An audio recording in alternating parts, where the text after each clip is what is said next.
You really might enjoy one of these science classes. I think you've made such a big deal about taking a science class that you're dreading it. But you might actually enjoy it if you think more positively about it.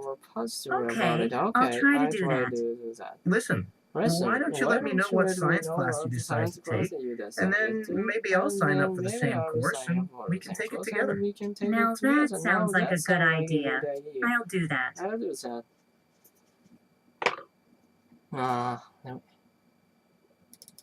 Today, I'll be discussing the economic policy known as mercantilism. Mercantilism was the overriding economic policy of major trading nations for almost 2 centuries, from the last part of the 16th century through the beginning of the 18th century, or from the 1580s through the 1720s.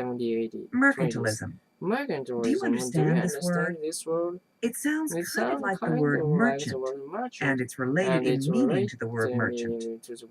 Mercantilism was an economic policy of nations based on developing international business, a policy dedicated to encouraging business production and to encouraging trade between nations. The goal of mercantilism wasn't simply for nations to encourage business, or for nations to try to trade with other nations. And the goal of a mercantilist society wasn't merely to achieve a balance of trade, for each nation to try to balance its imports and exports. Instead, each mercantilist nation was dedicated to amassing national wealth. And to do this, each nation wanted to export more than it imported. Any goods that were exported over and above the amount of goods that were imported would be paid for in gold. It was this amassing of gold in payment for exports in excess of imports that would allow a nation to build wealth.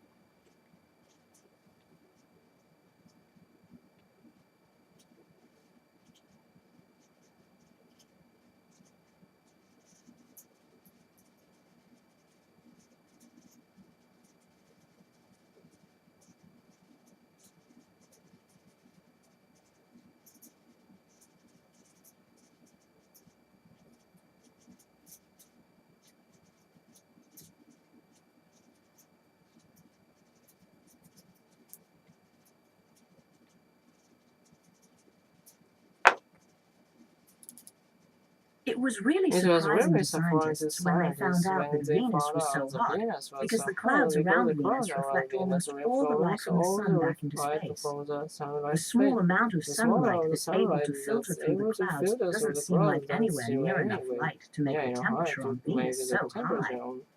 Instead, because it's always so cloudy on the surface of Venus, the temperature should be rather cool. You might think that the temperature on Venus is so hot because Venus is so close to the sun, but this isn't really a good explanation for the heat on Venus. The temperature on Venus is even hotter than the temperature on Mercury, which is closer than Venus to the sun. So the proximity of Venus to the sun doesn't explain the high temperature on Venus. Scientists are still not certain why the temperature on Venus is so high, but one possible explanation is Venus's carbon dioxide atmosphere. The very dense atmosphere on Venus is almost entirely carbon dioxide. This carbon dioxide may create a barrier that traps any heat that gets through beneath it and doesn't let it escape. よく言うよね。温暖化の原因と。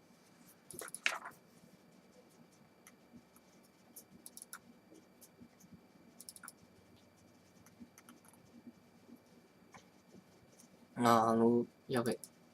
Next in line, Next please. in line, please. Yes. How can I help you? I have a question about my grade record. Your grade record? For which quarter? For last quarter. Grade reports for last quarter were mailed out a week ago. You should have received yours by now. I received a grade report for last quarter. I just received it in the mail. Well, then what's the problem? I received a grade report in the mail, but the grades on it are wrong. Oh, we don't handle that here. Here we only record the grades that the professors submit. If you have any questions about the grades you received, you should talk with your professors. That's not something we deal with here. No, that's not what I mean. The problem is not that I received grades in the courses I took, and the grades are lower than I expected. The problem is different from that. The problem is that I received grades in courses I didn't take, and didn't receive grades in courses I did take.